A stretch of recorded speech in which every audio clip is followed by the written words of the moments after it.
So now we're going to just talk about other general issues that we've discussed, and if you know me well enough, guys, you realise I've already forgotten one of the topics that I said we talk about. I've got a great memory, but one thing we will talk about, and I think it's very important to talk about, is football betting sponsorship in clubs and in sport in general, but in football it's all over the radio. And my kids, for instance, one of the reasons that I stopped listening to TalkSport, because it's 98% utter guff and clickbait and just there to annoy and anger, and it's ridiculous. I think 80% is being charitable. Okay, I said 98.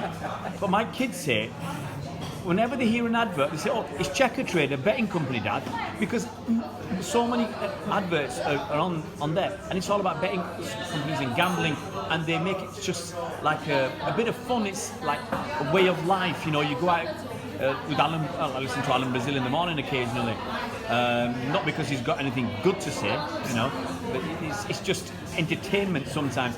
Like people watch reality shows because it's just crazy.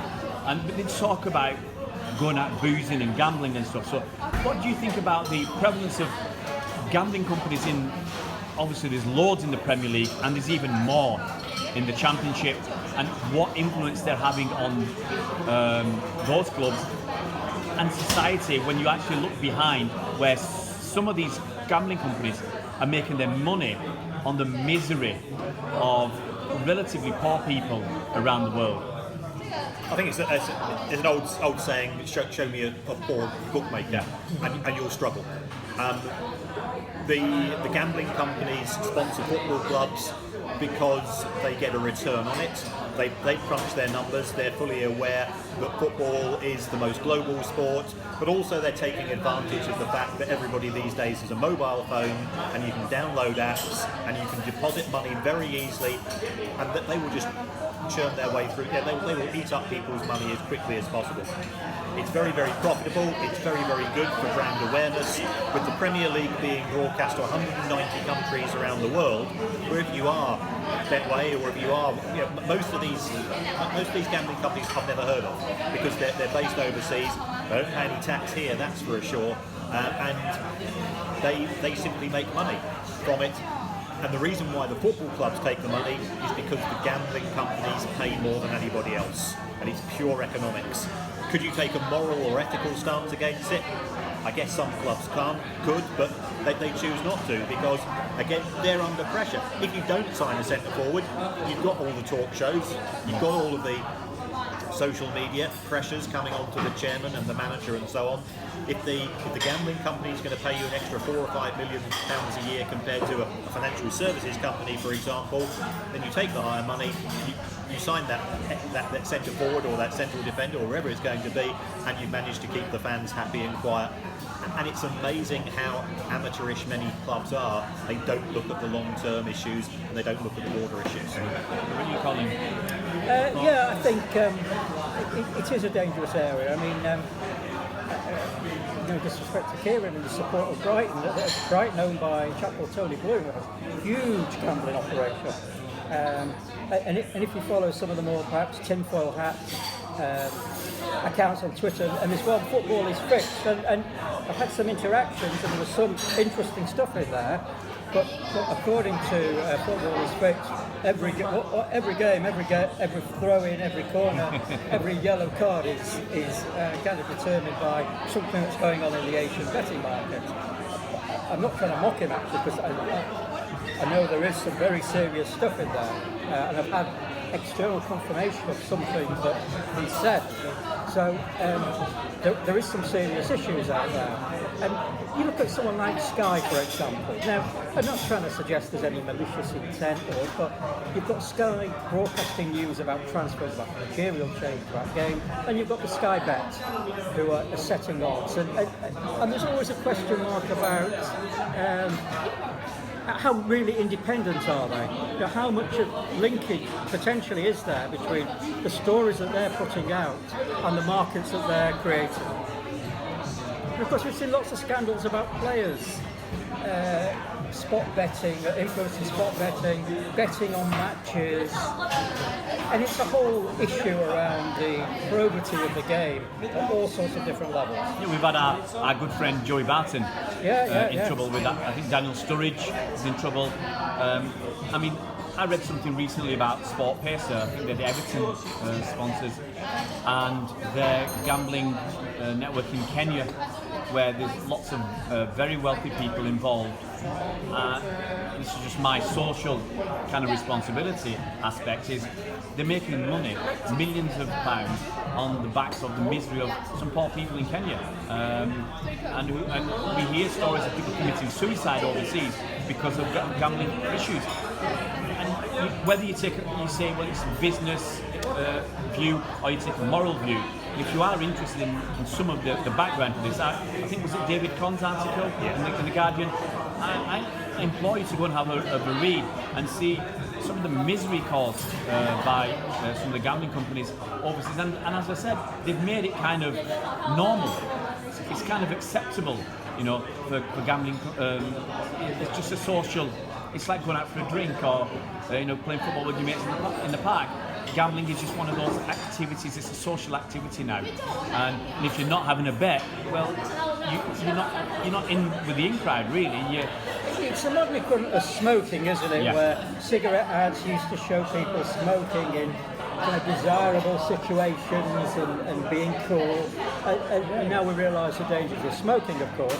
Cigarette advertising is heavily regulated. I mean, I used to watch those adverts, and you saw the guy smoking a cigarette or his Hamlet or whatever cigar, and he was getting all the girls. Yeah. So, but I can guarantee you guys, okay, 20 cigarettes a day does not get you the pretty girl, okay? Even those big Havana cigars, they don't get you the pretty girl.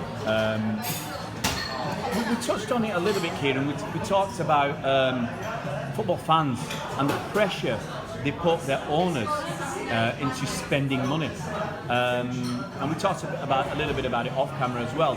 But there is that pressure, and football fans, when they're unhappy, they can be very, very vocal. They can be very nasty. They can be abusive. They can cross over the line.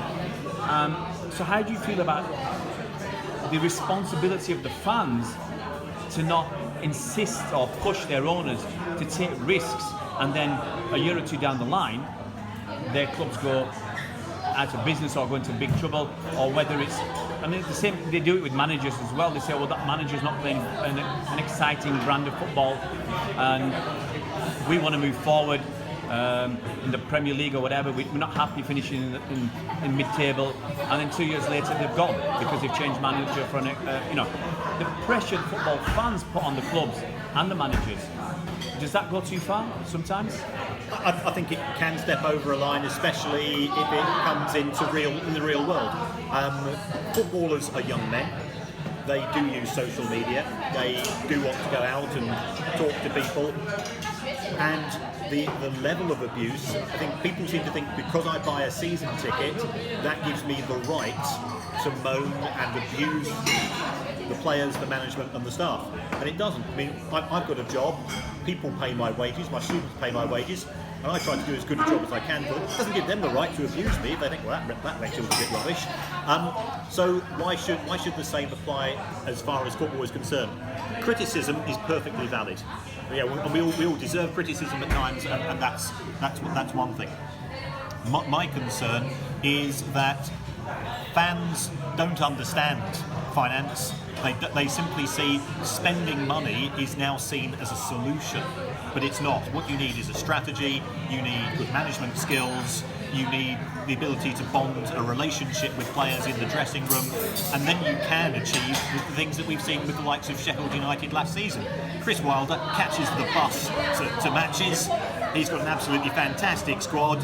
He's reliant on Billy Sharp, who's 34 years old and has been, he's got one knee, and it's a fantastic story. They didn't do it by spending loads of money.